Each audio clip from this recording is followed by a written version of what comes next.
We are official. Hello, everybody. Here we are. Welcome to Mouse and Weens. I'm Mouse. I'm Joelle. I'm the mom one down in San Diego. And I am Weens. I am up in Los Angeles, along with our dear friend, Yay! Akello Stone is joining us today. Oh my gosh. How are you? I'm excited. Is this like episode 101? Yes. This You is are it. our official season 4 kicker-offer. I love it. And congratulations. That's a huge accomplishment. Huge. Thank you. Thank you so much. You were so sweet. I think you commented on our 100th episode on Facebook. So thanks. Yeah. It's always nice to A hear lot from of people. they just start things and then they peter out, right? So, I mean, they do like, I know people, they've done like 7 things or 7 videos and then where'd they go? So that's commitment. And, that's how you really build the following. And this is attributed to my sister, the mouse. If it weren't for her, she's the longevity. She's the archiver that wants to archive things. And yeah. I'm there like a bad wart. I just won't go away. I keep calling her up, making her record with me. And no, I love it. Are you kidding me? I just think it's a great sign of perseverance. You have that too, Akello, that you're a stick to it kind of guy. Absolutely. I will get it done. I will get it done if it kills me. Yeah. So I want to give a little bit of a background of my friend, our friend, who I'm so happy you joined us today. It's so awesome. I just think that I was just going to say really quick, if anyone is curious what this voice looks like, I'm going to put this on YouTube. So you can go to Mouse and Weens on YouTube to find this video. Yes. You won't really get to see me moving around much because my camera's not working today, but Julianne and Akello will be wiggly for you. It'll be wonderful. Yay! We tried. We gave it our best effort. Yeah, absolutely. So Akello Stone, we met originally through my dear friend Ahmed Hassan, your dear friend Ahmed. And we've had Ahmed on the show a couple of times. He is our landscape designer and also was a host of HGTV and DIY Network's Yard Crashers. And how did you meet Ahmed? Oh, it's funny because I watched Yard Crashers and, I'm a DIY type guy. And I was like, on this hosting trajectory, that's my passion is hosting. And so I was like, man, I really like him. I really love the way he interacts with people. He seems down to earth. He knows what he's doing. Plus he's a boss. And I was like, I really like Ahmed. So I followed him on Facebook and very, just kind of like commented on posts and he would comment back. So it was really kind of, I think it was like a year. And then eventually got a phone call with him. And it was just, I just wanted to talk to him about where I was going. And then I went to I volunteered to work with the is it Astor Gardens? I think it's in oh wow. Yeah, so when they did this huge 3-day remodeling of the outdoor area of a housing complex. So I went down there and I did photography and video for him and also, planted some plants and things like that and just just have been kind of wanting to work with sustainable heroes. And that's kind of how it happened. That's awesome. Joe, what's Astor Gardens? Do you know that? Joelle's a gardener too. She is almost a master gardener. Well, you are just like mom. I'm not almost a master gardener. It would take a year of going to classes, but I do teach in my kids' school and I've just hobby gardened for ages, but someday.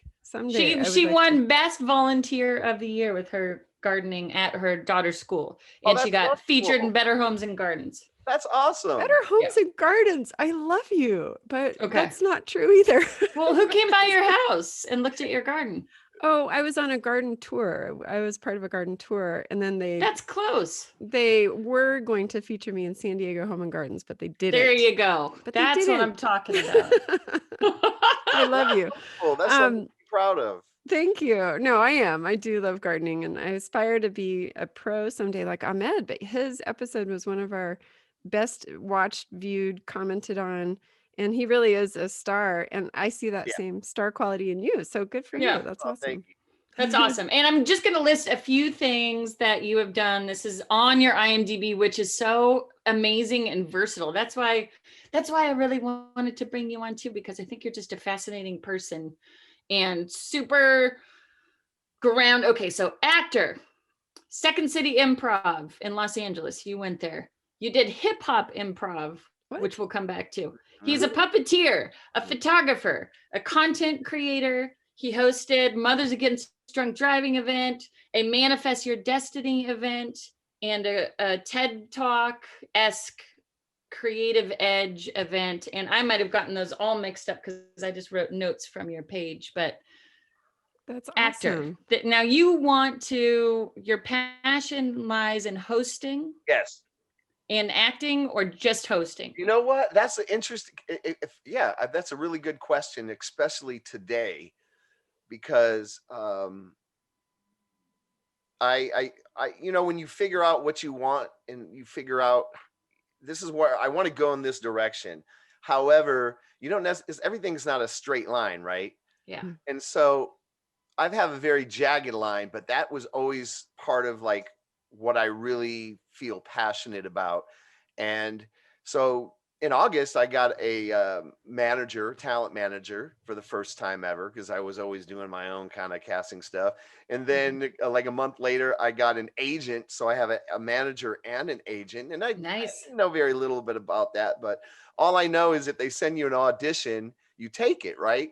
And so lately I had been getting auditions for, character roles in dramatic, I call it theatrical acting. Mm-hmm. And it's so hard for me it takes a lot of time for me to learn the lines, build the character, remember the dialogue and all that. Mm-hmm. And I just said, even though I pushed it, I was like sometimes putting 10 to 12 hours in audition to do a couple scenes. So first of all, that's taking a lot of time away from the other things that I need to do. But the other thing is like, this is not really what I want to do. And like, then I was like, do I have to do this in order to get to where I'm trying to go?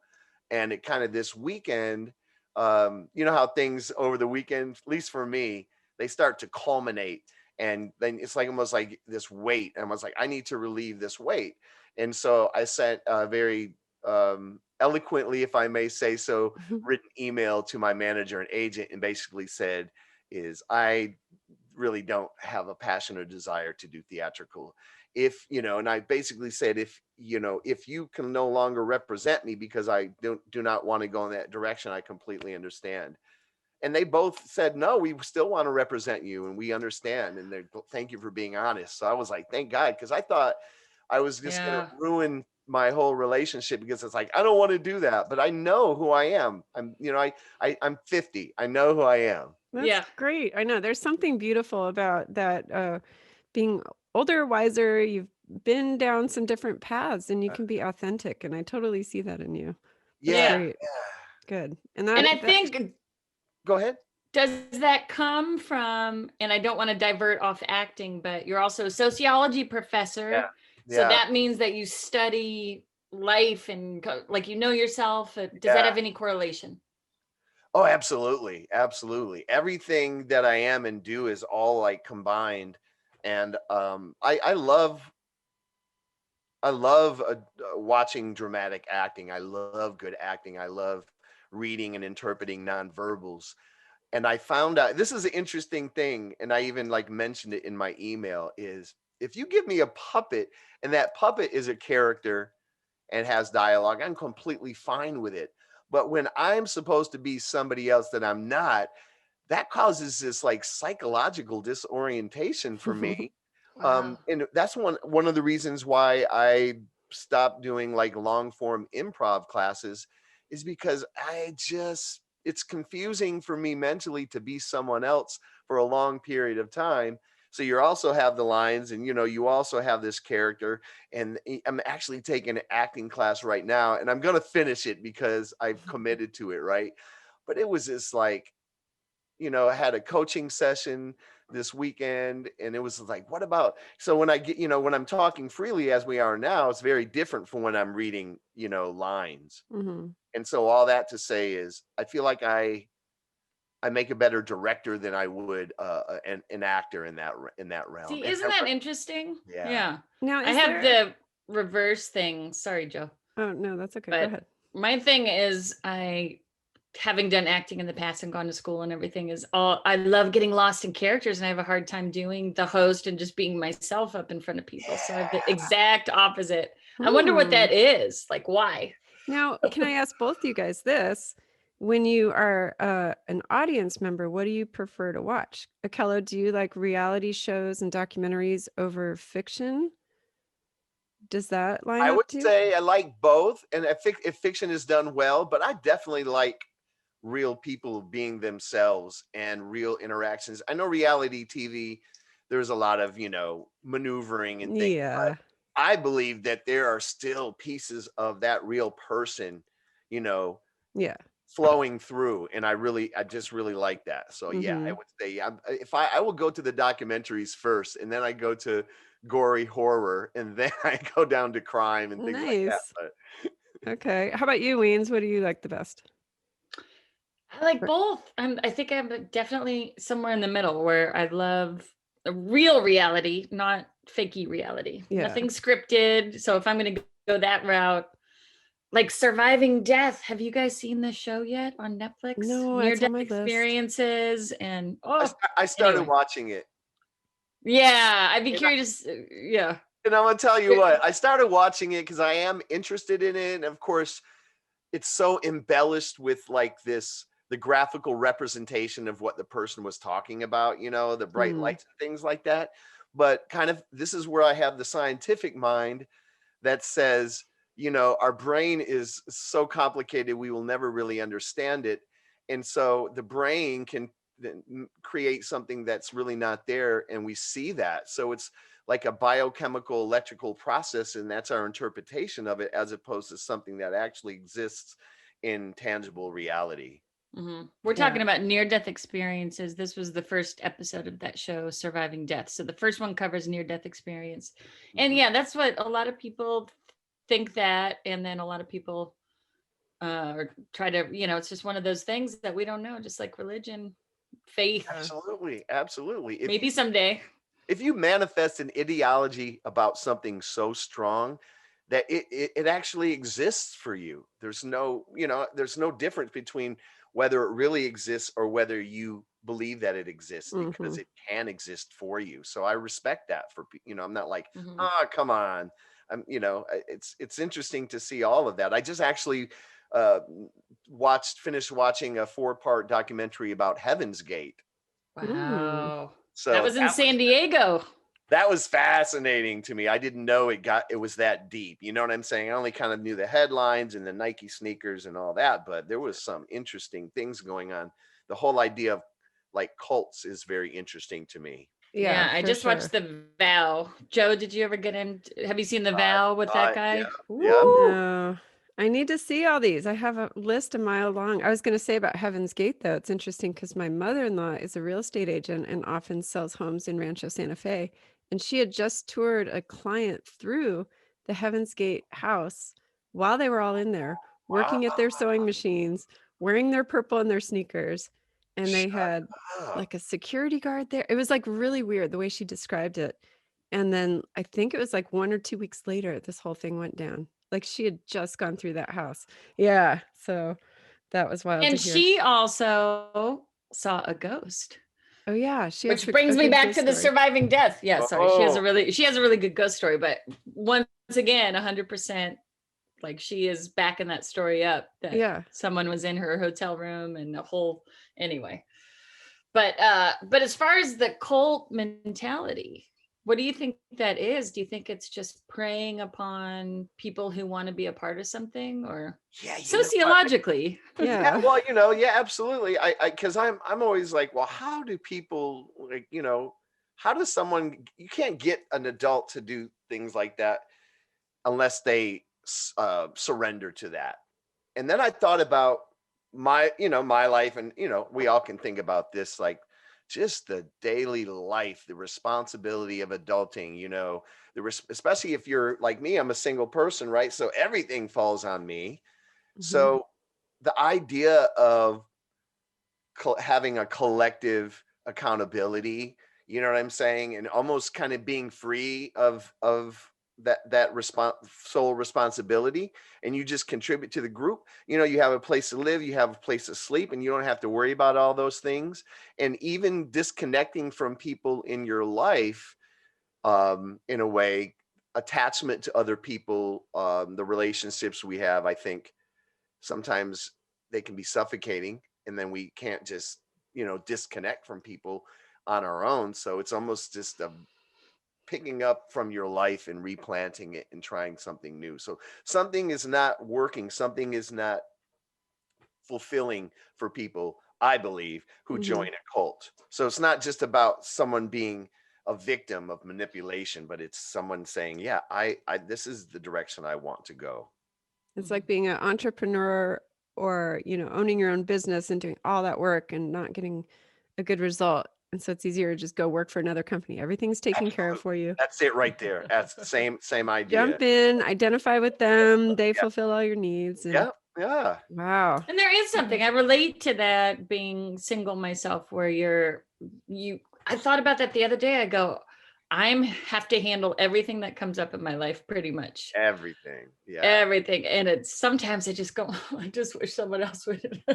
No, I hear you too. And as a homeowner, sometimes just like a lot, it's just a lot of responsibilities. You maintain the structure, water heater goes out, you got to replace that, and just all the things that you have to do. But I could not completely conform to any type of kind of collective group, anything. I'm not a joiner at all. Mm-hmm. Well, yeah, being a professor too, you're leading young adults into, fulfilling their goals. But then I'll bet they look up to you as a model, cool person to try to be like. Do you? Yeah, I have a different approach, and I would say that probably 40% of my work is actually cultivating life skills. It's not just about the work and the content. I mean, that's kind of, when I was in school, it was just about the content, right? But it's very different now. There's teaching at community colleges gives me the opportunity to help students who want to expand their mind and their thinking and build confidence. And, there's a lot of personal problems that I help students through, death of people in their family, just on and on. So it's so much more than just the content. Luckily, because it's sociology, I can weave in, these life lessons into the curriculum, as opposed to something that's meaningless in their life. Right. Applicability of anything that you learn and gain, to me, is critical. Pedagogy is different than andragogy. Pedagogy is when you educate children who don't, children, they've never tied their shoes before. There's all these things they've never done. But when you have people who've reached adulthood who are being educated, you've got to help them pull from their past experiences and their present experiences, and combine that with what they're actually learning, so it's meaningful. Otherwise, what am I doing? Remember this, take a test, you get the grade, and then you move on. I want there to be some lasting. But that's what most teachers do, because I'm taking school. Keep taking it. Just keep coming back. But that's what a lot of teachers are still doing. Teachers. I happen to have a couple friends who are teachers who are very cool people who actually care what they're doing. Yeah. But it's few and far between. Most of it is still content. And I looked up your rate. I hate to give this clue away. Rate My Professor. Have you seen it? Yeah, of course. You got 100%. Wow. And everybody loves this guy. Wow. That's a big deal. I have never seen 100% for anybody. I think it's the tattoos. I think it's the tats. Let me tell you, since we're let me tell you on this though. My intention was never to be a professor. I was actually living in San Francisco, and I worked for Wells Fargo in the Internet Services Group, and I was like a recruiter and university relations manager. So I would fly to different schools and do interview schedules and go to career fairs and different things like that. And even some of the top schools, the students were not prepared to be able to present themselves to a recruiter. And in fact, I remember I was doing a interview schedule. You have like 10 interviews, half an hour each, right in front of one another at USC, at this, MBA candidates, right? Mm-hmm. And one guy walked in and said, "You're probably not going to hire me." And that's how he started. And in my mind, I was like, dude, no, you just started like that. And I said, you know what? Because the corporate thing, I was like, I knew what the trajectory was. I was like, I think I need to help these students in some way. That's so great. I said, like, I would think I would teach in higher ed. So I moved to Southern California and I was a grant writer. And then I started actually running a GED program at a community college. And then I started picking up classes at various schools. I had as many as 6 classes at 3 different schools. So that's when I was younger and more vital. Handle the so I went into higher ed because I wanted to help. There was some deficiency that was happening, right? Like they were not getting what they needed, but that's how I ended up. And it was always supposed to be my part-time job, and it still is my part-time job. But so yeah, I have a different philosophy on what I'm doing there in the classroom. That's cool. Can we take a quick break just to get your mic a little closer, Akello? Or can you direct it somehow? Yeah. My bad. When you get close, it sounds really clean. I know. Am I better? Yeah. There we Better. go.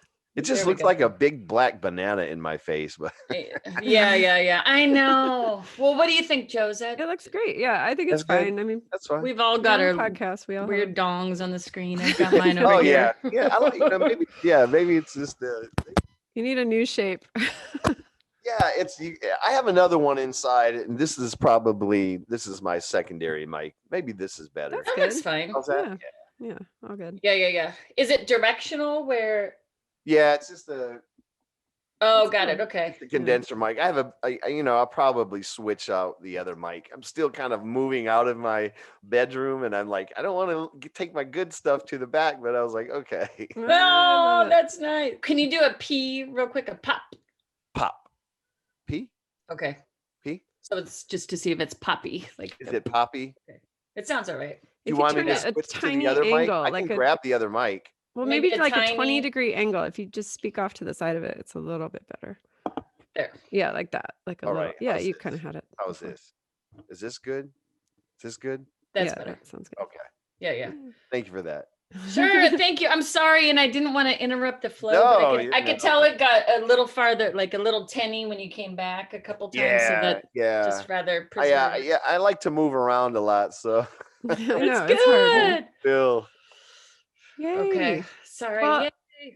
Weens, I just want to say too, real quick, we don't have to use this, but you do look like that My Favorite Martian right now that you just referenced in our last episode. Because my things. Your 2 little antennas. Yeah, they're cute. Is that a Bluetooth situation? No, this one I have to plug in physically. Bluetooth sometimes screws up. So. Oh, okay. I know. It I was could wondering be what those are not antenna. Those are just sliders, right? I kind of like it. Yeah, they're just sliders. Yeah. But it reminds me, it kind of gets a little Bjorky or something. I like. Oh yeah, I love Like- Bjork. I love Bjork.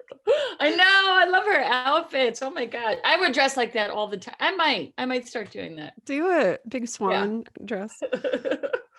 Yay. All right. Well, we're back. Akello Stone. Take it away, Weens. You look like you had a good question. Well, I wanted to see, actually, I was going to put it to you, my dear sister, because Akello, as some people can't see, but so you know, he's got amazing tattoos. You got full sleeve, right, on one arm all the way up to your shoulder. Yeah. Got a couple things going. It's got a couple things. Ooh. Look at how beautiful that is. I also have. This is my favorite one here. Ooh, shirt's coming off, folks. Woo! You gotta go to YouTube. Shirt's coming off. Finally. That's Hey. gorgeous. Look That at kind of reminds me of Maui. This is my reference because I have it kids. is but- Marquesas tattoo, and that's in the same global region, and it was done by King Afa, who is just incredible tattoo artist. Wow. Yours That's good. was? Yeah. Wow. yeah. That's amazing. In From- what area again? This is called Marquesas. Is it But this- Polynesian? Like it's just island? That's Polynesian. Yeah. okay. The thing about it is, to me, in my mind, is it black on white or white on black? it's this like negative and positive, space. So I was drawn to it visually, and the artists that I go to, you don't tell them what you want. They get to know you, and then they create. Oh, This is like things that are related to me, as so it's years and years of working with an artist. People think, I mean, that you can. I've got some tattoos. You just go in and get this. I'm going to get this dragon on my leg and that kind of thing. But as I got older, I wanted to have a greater, more expansive experience of the tattoos. And that's cool. I know that like Julianne had mentioned something about your son of age 15 wanting to Yes. get a tattoo. Tell me about that. Well, this was in our past episode, and he went through a phase, and I have to say he's kind of not brought it up in a really long time now. So I think he might be over it, which speaks to his age, right? He's only 15. But he's really into hip hop music and, starting to idolize some of these dudes. And some had face tattoos. And so he started asking a lot about tattoos and face tattoos. And as a mom, I'm going, oh my God, you're going to regret this. Don't do it. And and then I also did kind of have a few judgments like, well, you know what? It's really hard to get a job in the corporate world if you have like full sleeves. And so people might make assumptions about you if you've got tattoos. Absolutely. So it's something to Absolutely. think about, blah, blah, blah. And yeah, and then Julianne kind of was like, "You know what? You need to, like, lighten up on this or maybe rethink it, and why do you feel this way?" So she started asking me the same thing. But yeah, I'm always curious about people who are super pro tattoo, have a lot, and what made you get them? Why? What do you think about them? Has it ever been a problem? So you tell me. I Oh don't yeah, know. all of the above. Absolutely. And you've been in the corporate world and the art world, because I'm more used to the art world. Right. So I'm like, yeah, everybody has. But then I had to think about it. Like, what does it really affect a corporate life?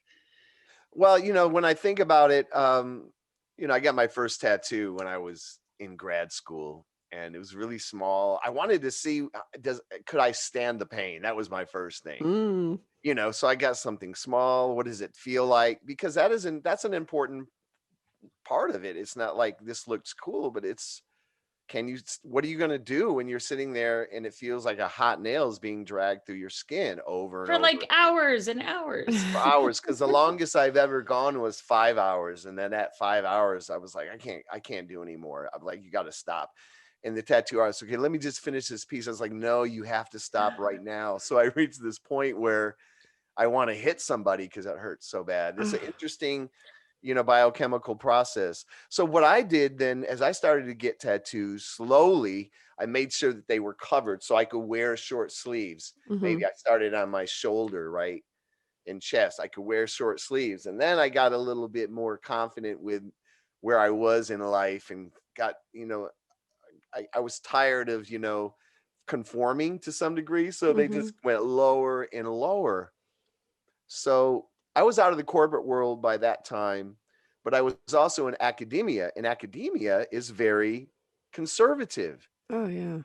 And I didn't realize that. I had this idea everyone's progressive, especially if you're in sociology, because almost like I see my life in a way as a sociological experiment, right? So Mhm, I love the art of tattoos. I love the integration of culture. I like being able to make those decisions about my own skin and my own body. mhm, Um, but I also know there are repercussions. I also know that people judge me, and I've known people. I mean, I've worked with people like I had a supervisor I worked for many years, and just out of the blue, I was actually running a program, like a reading literacy program for kids, right? And she like had pulled me in the office and said, I need to cover my tattoos because it's a bad influence. I said, are you kidding me? I mean, I got up and walked out of the office. I just couldn't believe that. hmm. And then, I'm known as, oh, is that guy with the tattoos coming? Like it became, and I forget that I have that. Really forget about them. Of course, I don't have anything on my neck. I can roll my sleeves down and people would never know. Absolutely. Okay, yeah. So I always, for anyone, like the biggest advice I would say is, don't do your neck, don't do your face. Absolutely not. I don't like a lot of things happening on people's faces because it's such a strong vehicle of communication, right? Mm-hmm. And then, what I also thought about too is, and everyone can make their own choices. But if you had, let's say, decide to get a tattoo on your neck or your face, and then you're going to deliver a eulogy. Yes. And I was like, that is just, and that there is a little conservatism in that way, but it's not conservatism is like, I think it's okay to live in a society that's rigid like that. I'm saying that that's how it is. Mm-hmm. Joelle, just like you were saying, basically it is, people are going to judge you for that. And there's nothing you can really do about that. Right. I know. It is our society, and as progressive as little pockets of it are, I think the general thing is it says something about you. Maybe people question your choices, your education. Why would he do that? Yeah. I don't want my kid around him. Yeah, all that. Yeah.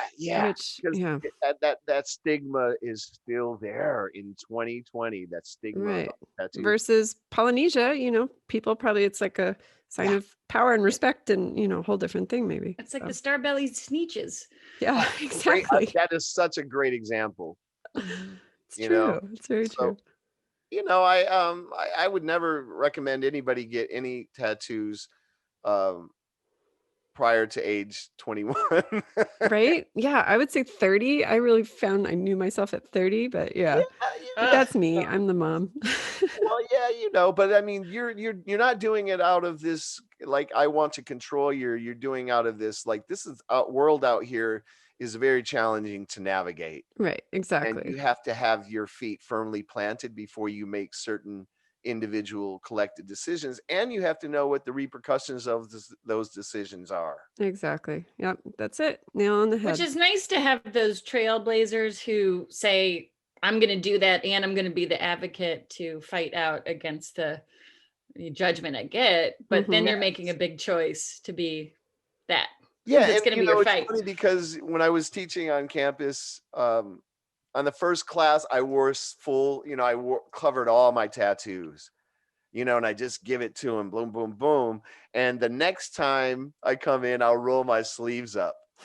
And then there's like this, for some people, that shift, there's an incongruence with what they would have perceived me to be, and then what I've delivered. And it actually was on in a documentary about tattooed professors. Really? Yeah. And Did it cover also that one? There's like a kindergarten teacher in England that's like fully tattooed, like face, head, everything.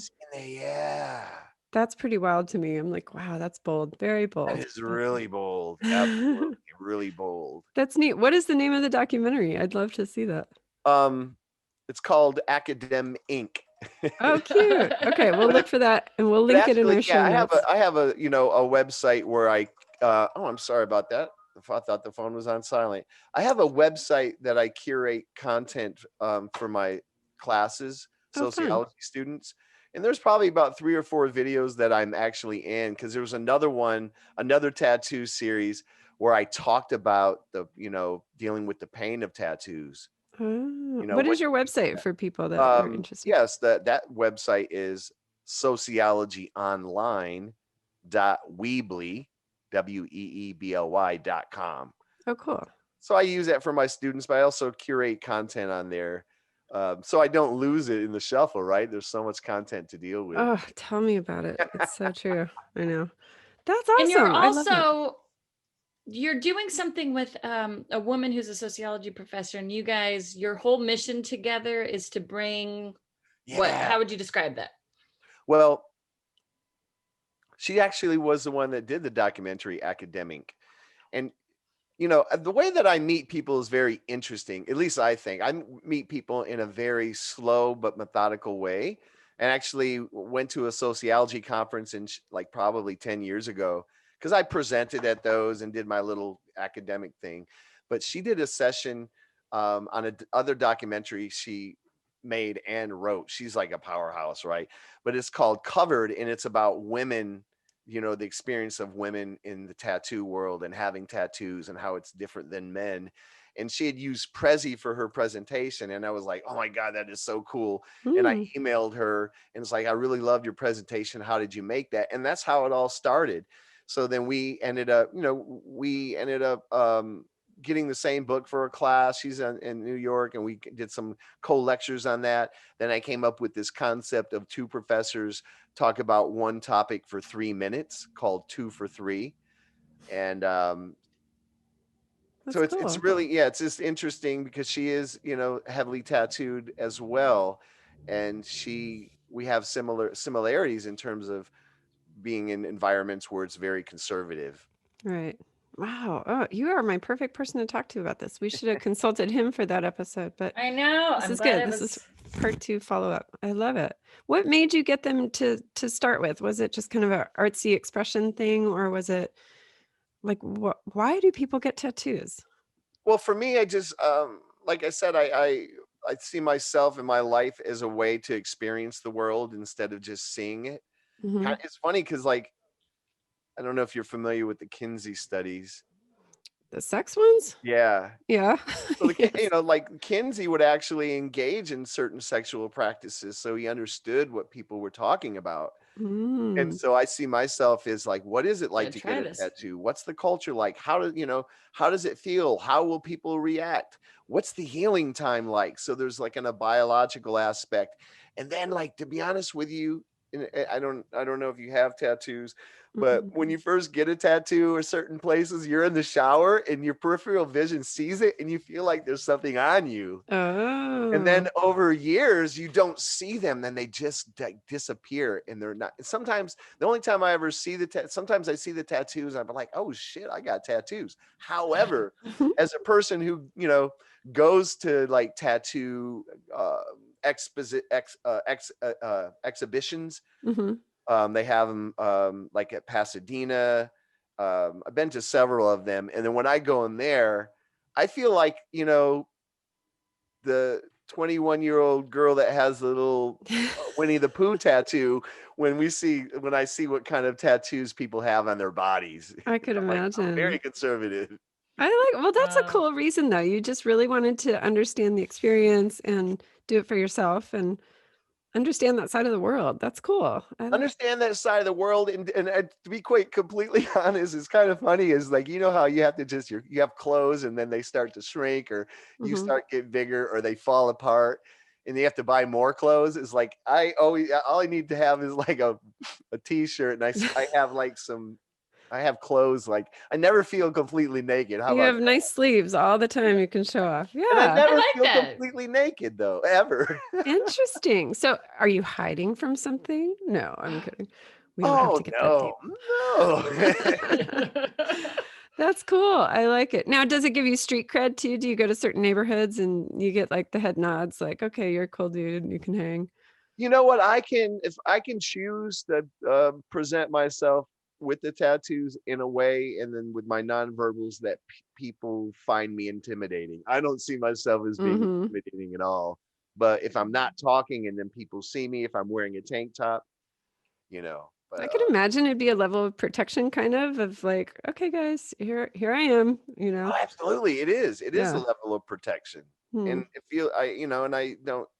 It's not a active thing. It's a passive thing. Right. That Right. makes sense. Yeah. Hmm. That's really Interesting. interesting. I like it. All Wow. right, let's go to Tattoo Parlor Weens. I'm going to get our logo right on my forehead. What do you think? Just kidding. That's good. That's bold move. Do either of you have tattoos? Jules, I you can. did when I was younger. I did. It was at a time when I was hanging out with people who were kind of more in the punk rock music scene. Yeah. And I saw one guy's, I was like, those are cool. He goes, oh, you should do it. They fade in about 6 months. They'll be completely faded. You just do it yourself with the Indian ink and a string, and you wrap the string. And I was like, cool, I'll just put this little like symbol here. So it's right here. And then it didn't fade in 6 months. Can you believe it? It was there permanently. And my mom saw it. And I was 14 or 15. And she marched me down to my Aunt Karen we were in Northern California. My aunt was at the Laser Institute and removed it. And so we kept having to go down to LA. And then that hurt way more than the tattoo. It feels like a rubber band and someone snap, snap, snap in the same place. I can see. Yeah. Oh, can you see? I don't know if you could see it. Oh boy. Here we go. I'm showing. Patreon only. No, I can't. It doesn't look bad. It looks like a little light bruise. Yeah, it's a little bruise looking. That's it. So. Yeah. Well, maybe your experience formed my fear for my 14-year-old or 15-year-old, because I was standing by watching you and Mom fight it out over this tattoo thing, and I watched you get it removed and knew about the pain. You're welcome. Yeah, so you talk to Toby next time. No. Yeah.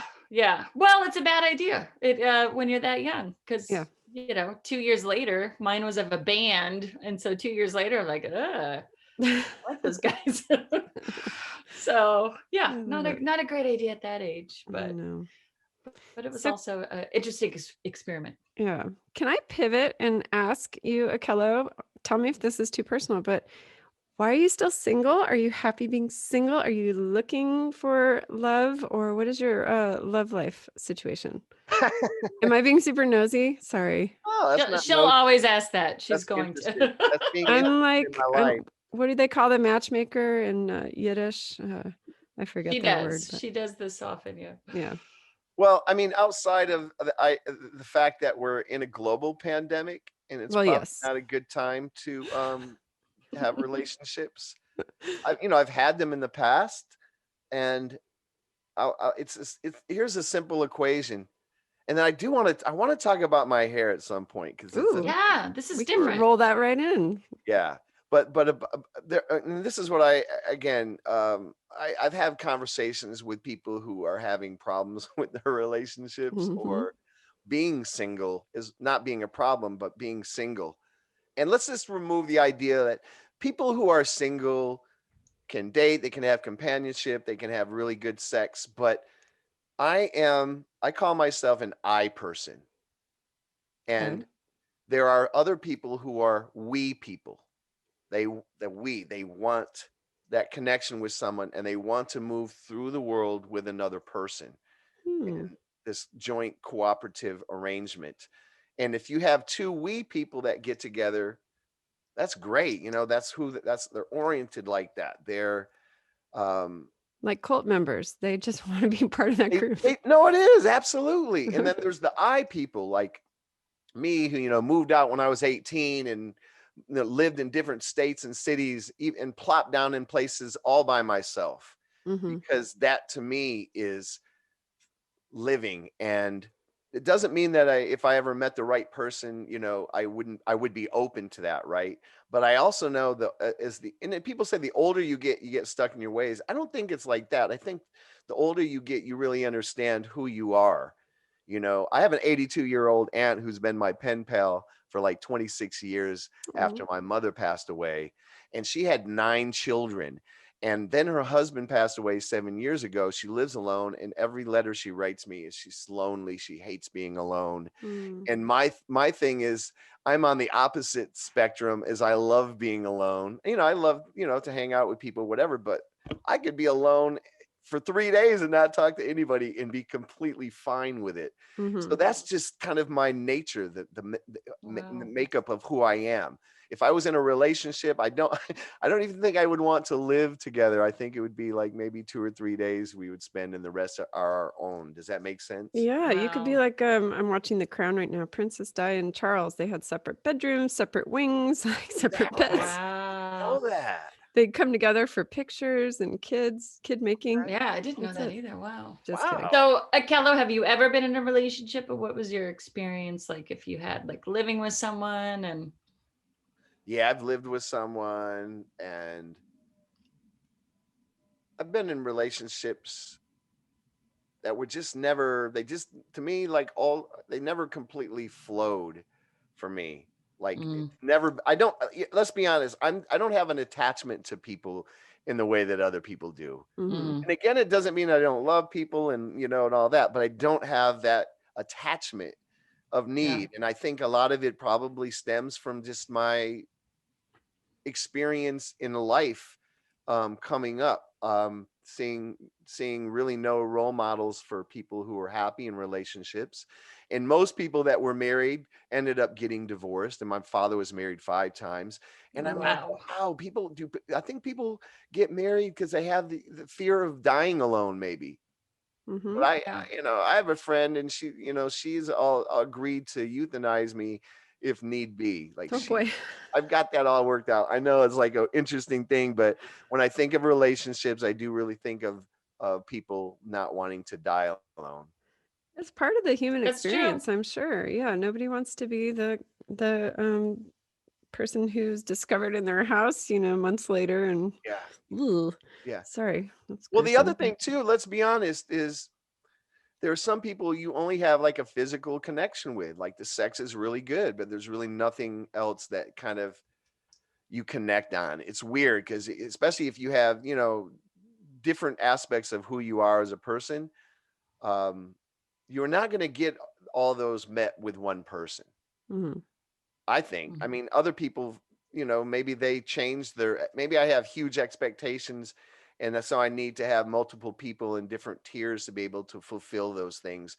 Whereas some people want to be with someone. Oh, what's interesting too on this realm, actually became an officiant, and I've actually married two couples. Mm. Yeah, it's That's cool. two friends of mine. I married them. How do you do that? Become an Oh, officiant? We've online. mentioned it. Yeah, American Marriage Ministries, and you kind of pay for your thing, and you get Oh the my little gosh. All right, paperwork. you heard Yeah. it here, Mouse and Weens. We also have a marriage I service for you. We will know. rent out Akello, the low, low cost of no. Oh yeah, I'll do it for free. Just give me like a good meal. It's not about making money. It was Aw. about it was about the.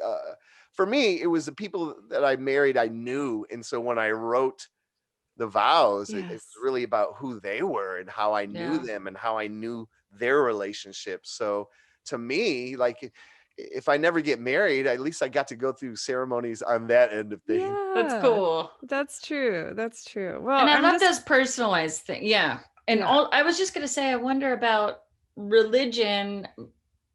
How does that relate in your life? Like looking at that from I was just thinking of writing how many times I've been to weddings and seen that it was impersonal and about Mhm. God and something. But then I was also wondering, how does religion play in your life? Being a sociology person, being an actor, being who you are. I was raised in a Catholic home, and the threats of burning in hell Mm. came so much throughout my development. That was like the Yeah. It guiding scared voice. you away. Well, yeah, but then I just, decide. I came to the realization, and again, whatever your belief system is, please don't be offended. But I don't believe there is hell. I don't believe there's this like fiery Mhm. infernal that you go to. Mm-hmm. And if there is, I surely don't think that I would go there. But I knew it was a manipulative strategy. So I've tried different, I've tried different religions. I've done Southern Baptists. I've been to like black Mm. churches. I've been to Catholic churches. I've been to Baha'i, and then in 2001, I went to a used bookstore and I found this book on Buddhism, and I was like, wow, I've always been interested in it, and started reading, and then I started reading more and more, and so I started going down that path, and Mm-hmm. so I consider myself a Buddhist agnostic. Wow, I Yeah. love it. I think That's what I love. yeah. That's really taking the riches of each thing and experiencing it for yourself. Good job. I like that. Thank you. Yeah, and Mhm. I have to say, I know very few people who were raised Catholic that stayed Catholic, and mostly they got turned off Recovering of all Catholics. religion from that. So it is a pretty hardcore upbringing to go through that. So The probably thing I made you think is tough. really, I have to say, is really cool is those kneelers that fold down. I think that's pretty. Those are fun. I And you get like to them. eat the body of Christ. Like that's always fun Yeah, too, the you communion get stuff. that. I do like that. I I like the like kind of blood. ritualism. I like material ritualism. I find that fascinating. Yeah. Mhm. Yeah, yeah, it's cool. Buddhism. I love the Now you were doing yoga. Was it Buddhism mixed with yoga? I almost said Yoda. Was that it? What's it? I was just how I got into yoga. I took a college class on yoga like years ago to fulfill that physical education requirement. But it was like one semester, and that was, and that's like what 20 years later or whatever. I started going to an acupuncture clinic for epicondylitis in my elbow. That's tennis elbow, right? I have that. Is that the official word? Yes, Chills. epicondylitis. 9 sessions and it was cured. And the Really? woman that did that, her name is Kali, and she was also a yoga instructor and acupuncturist, right? Herbalist. But I was like, I'm the type of person was like, oh, you are such a great person, her personality, her whole presence. I was like, do you have any, you should put some videos out there and kind of thing. So I started working on helping her create videos on Oh, instructional yoga, even though I didn't take yoga. And then fast forward is a yoga studio opened up when I used to work in Hollywood and Vine, and she had a class there. And I was like, I'm going to jump into a level 2 vinyasa class 3 days a week. I've done a little Bikram and couple things here and there, but I never did a committed practice.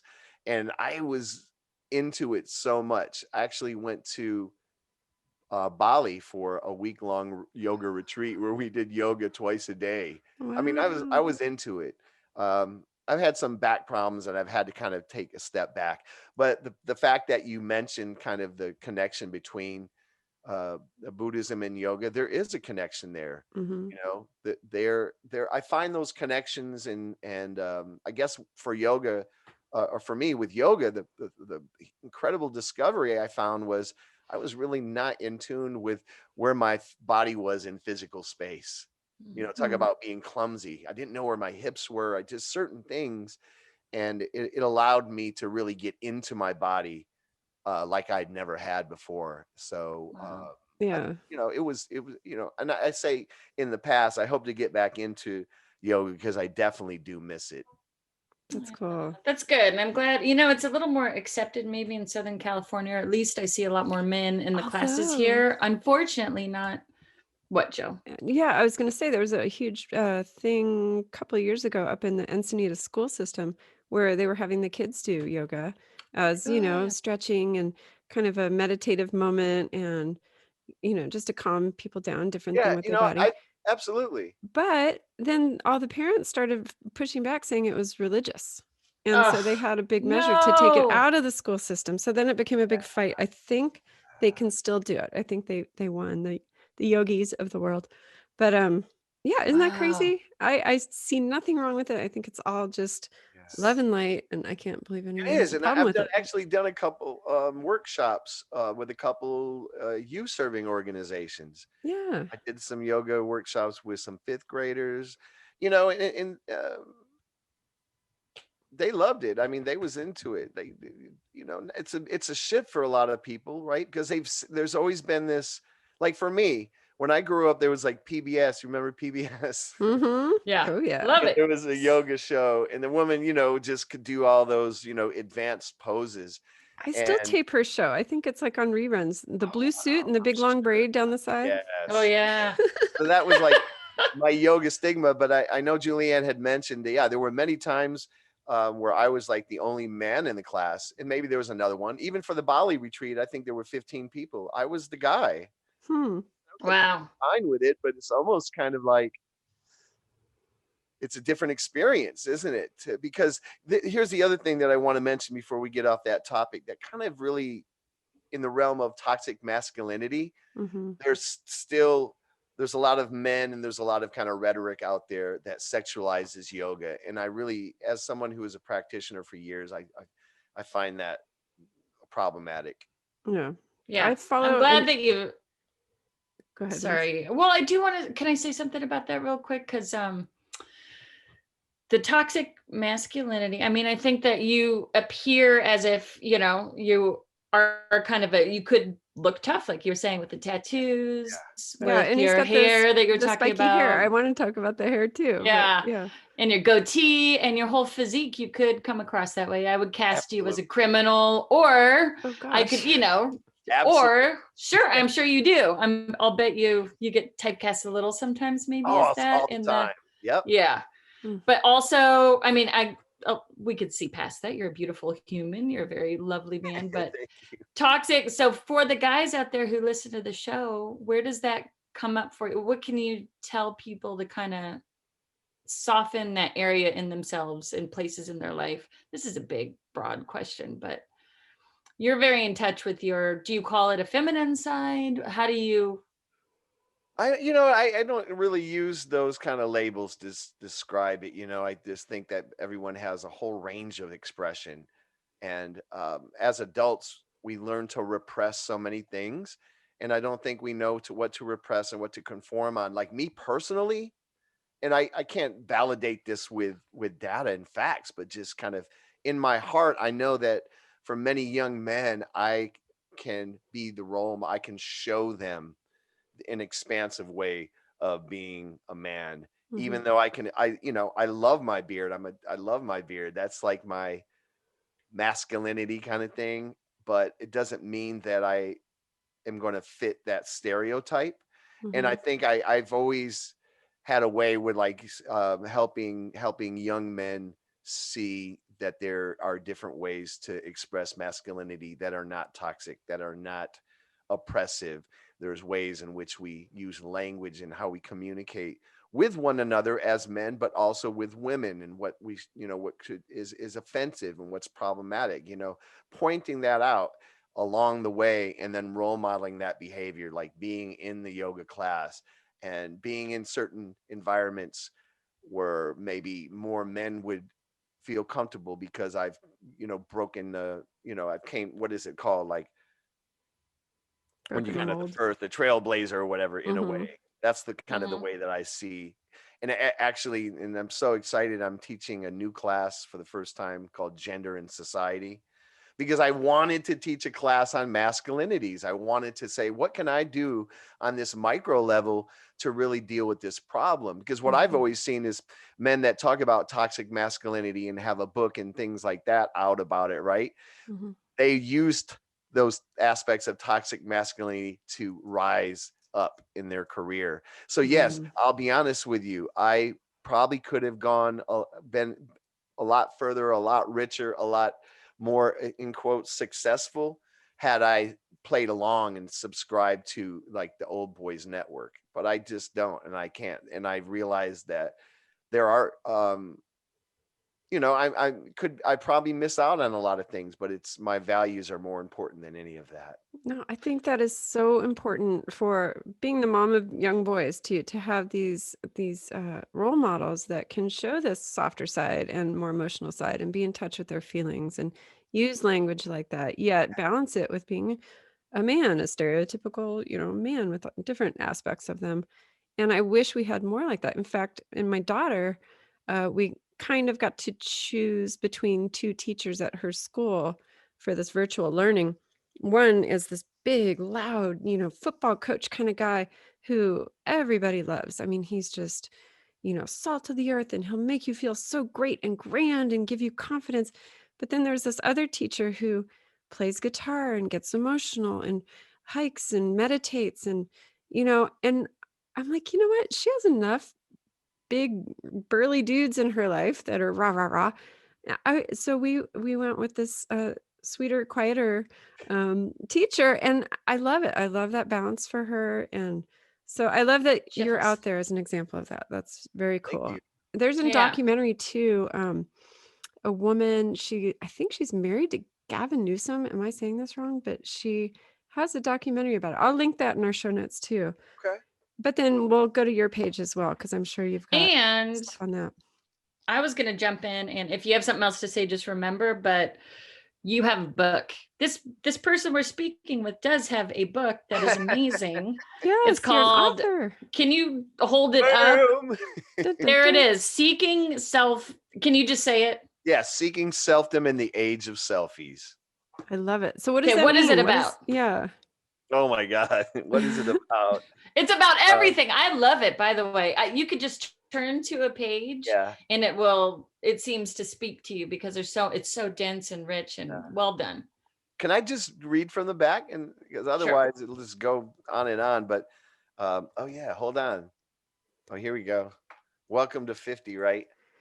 Yay! Girl, I just took off my reading glasses because I'm not on camera, but yeah. So this is I actually took a selfie for the book. Nice. And you'll see, yeah, the hair thing is interesting. We'll get there. But it says, we live in a time of great irony.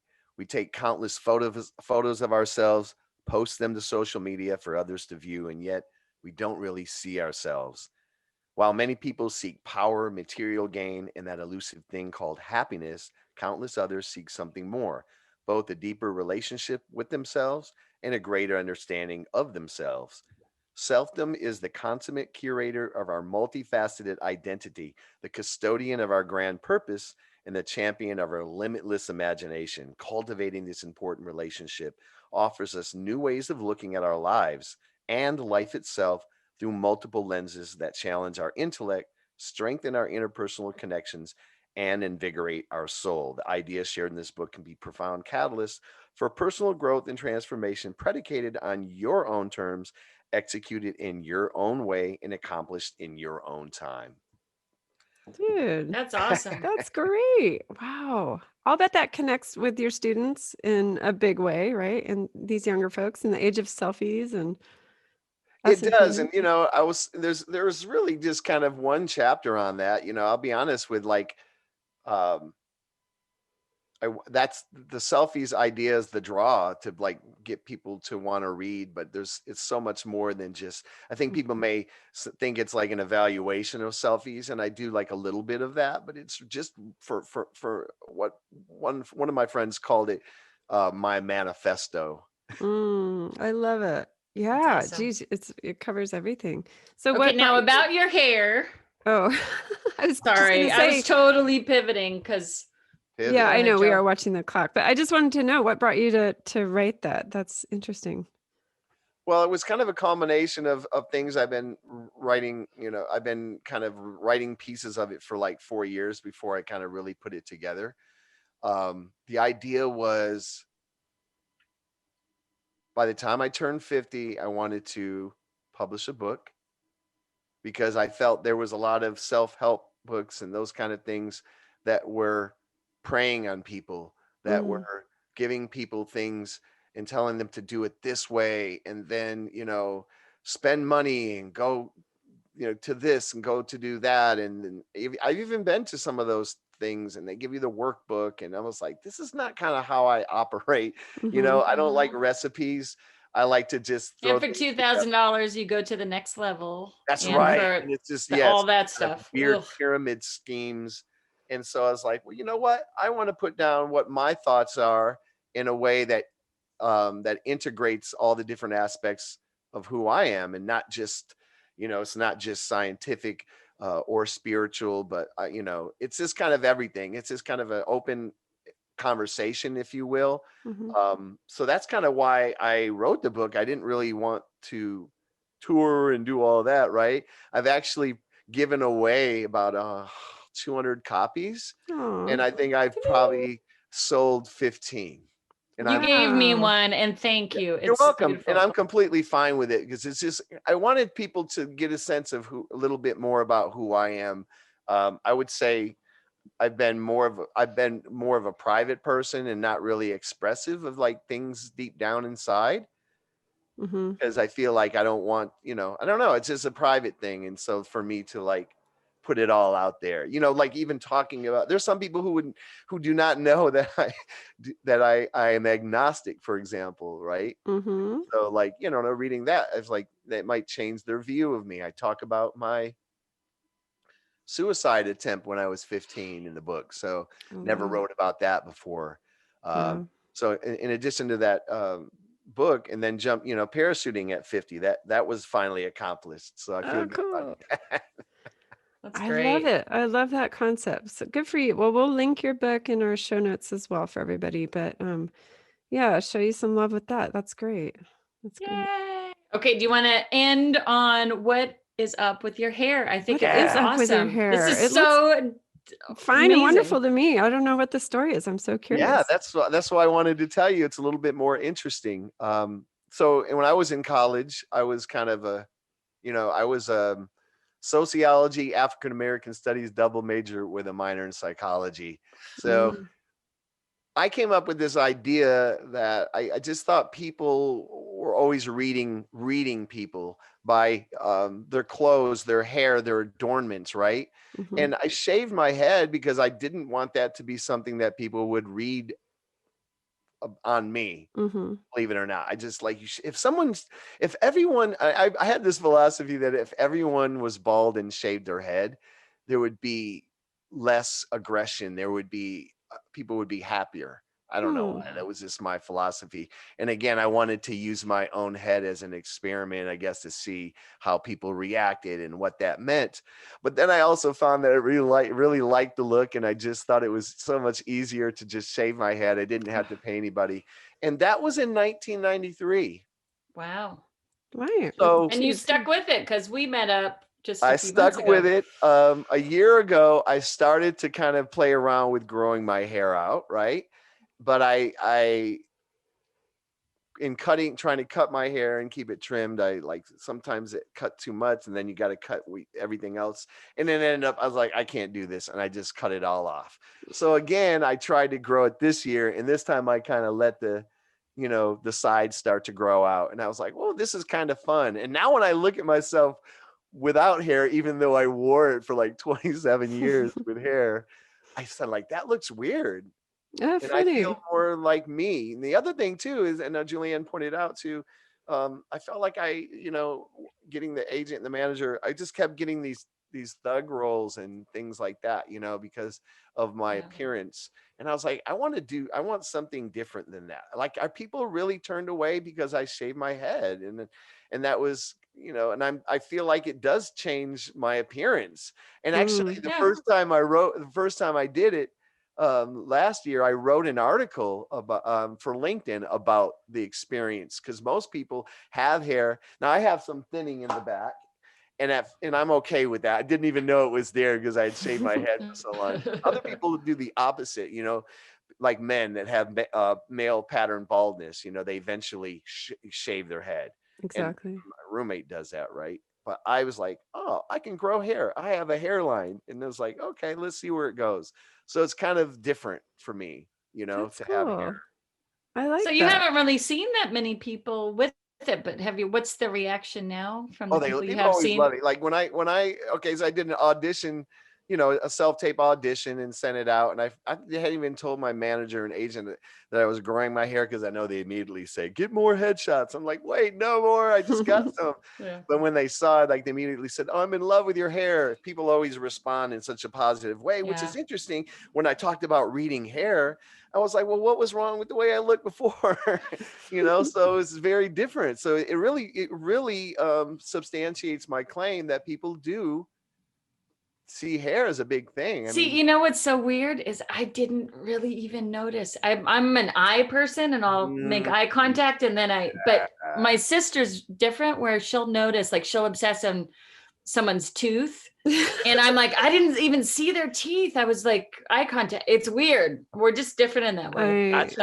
Yeah, I'm picking up on a little Caesar Milan kind of vibe. But you know what? Also, I like the eyes too, and the smile wrinkles. I can relate to that. So I like you have a very happy face. So all good. And it's interesting about the hair. I've heard this from friends who have actually had to undergo breast cancer treatment, and they lose their hair, and how much of an identity it is, and how hard it is to be out there without the hair. And so I applaud you experimenting with that. I think that's cool. And that's cool to gauge people's reaction. It's neat. Women have it so much harder in the hair game. It's tough. But then you guys get the male pattern balding. So, we may not get that as much. So it's a trade-off. Yeah. Wow. Yeah, well, it's all interesting though. It's all that external appearance, and how I remember I wore boxy clothes at the time when I was getting very voluptuous, and I said I want people to love me for my personality. So and I look back at pictures, and it was really different, because you would see the types of people who would accept you as a friend or as a versus the guys when they saw your boobs.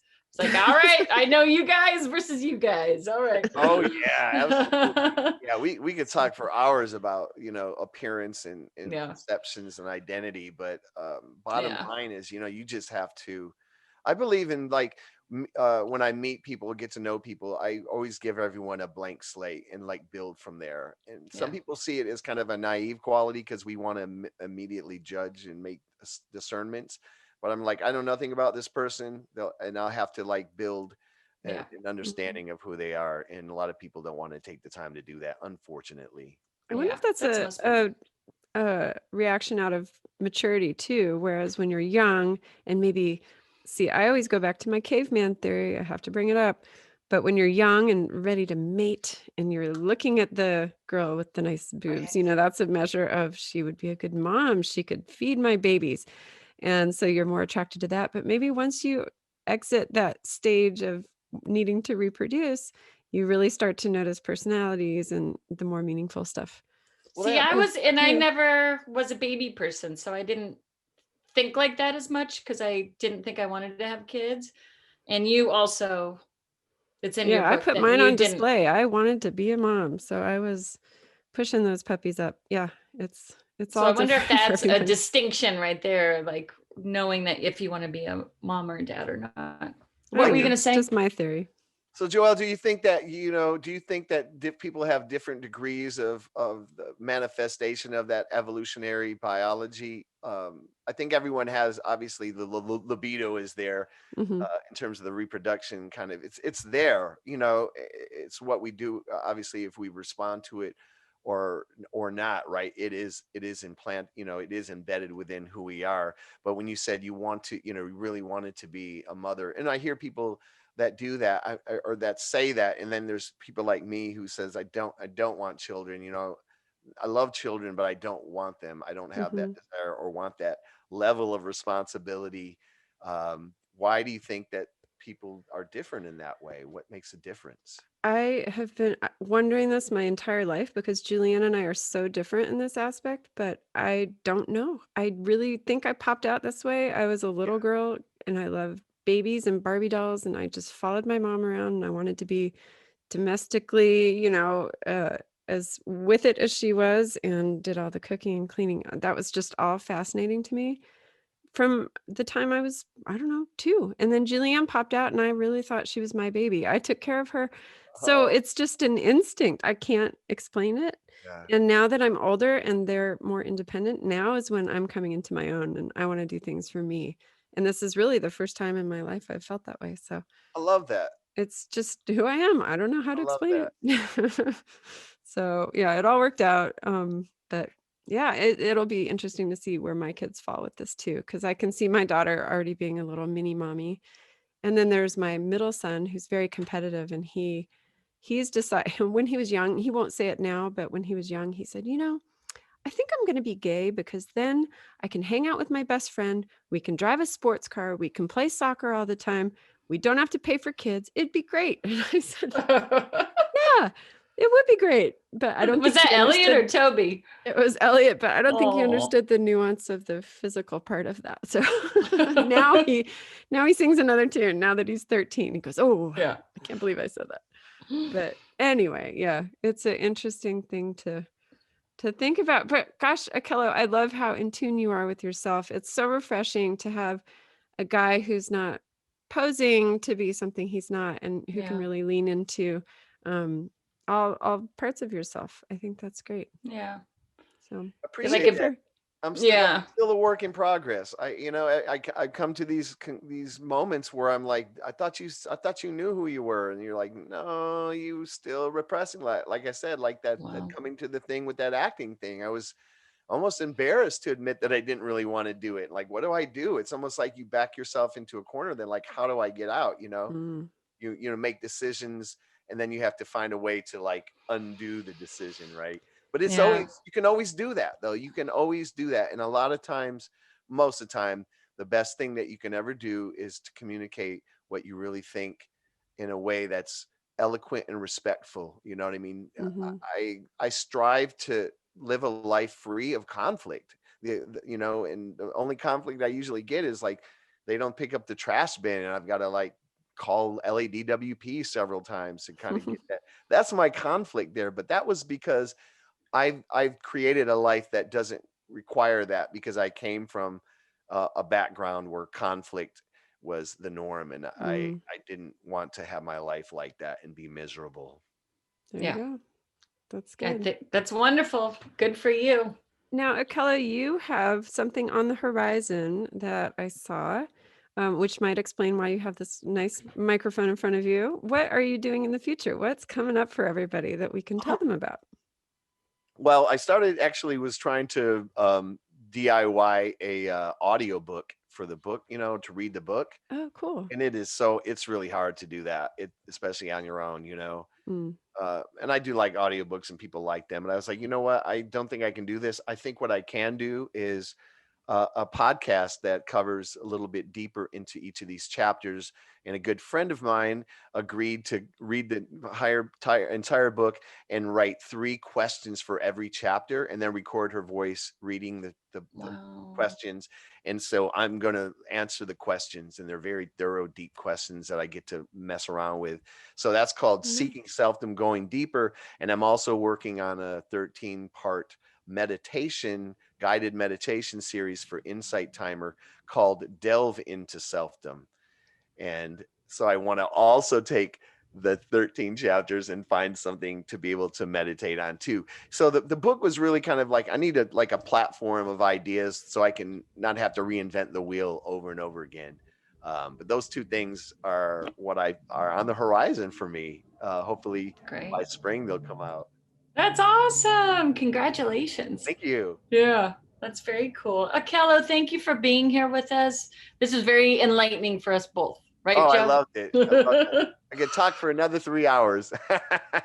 That's great. Well, there's so much to talk about. Yeah. I just love it. I love it. Yes. Thank you so much. Sorry, I had a plane going overhead here. So That's paused. All right. Yeah. So we'll look for your podcast. I'm going to link everything in the show notes again.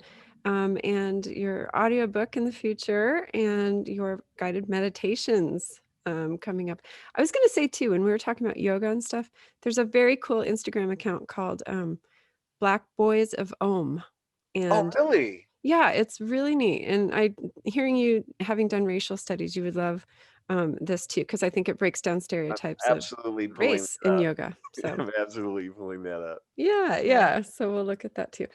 Anyway, well, thank you, Akello. You're amazing. So much. We look forward to a fun future with your podcast, and Weens. Good find. Oh my gosh, we think you're great.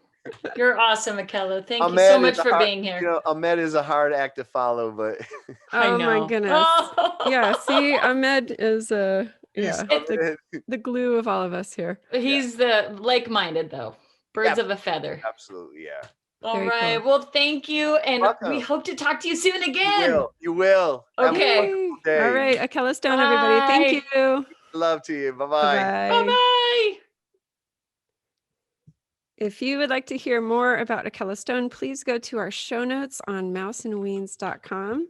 You can also follow us on all of our social media at Mouse and Weens, spell it all out. And we look forward to hearing from you. We'd like to say a huge thank you to all of our listeners, and a monstrous thank you to all of our patrons. We got 2 new patrons this month, and we want to give huge shout outs to Megan and Joyce. Thank you so much. We love you guys, and it means the world. And anyone else who wants to join patreon.com/mouseandweens will get a welcome swag bag. We'll get behind the scenes content, extra videos, bloopers, outtakes, and the full episodes that are unedited. So it might be worth a little $5 a month, just a coffee, to come on over to Patreon. And we hope to see you there. So thank you, everybody. And we'll talk to you soon. Bye. Bye. Yay. Okay. Yay.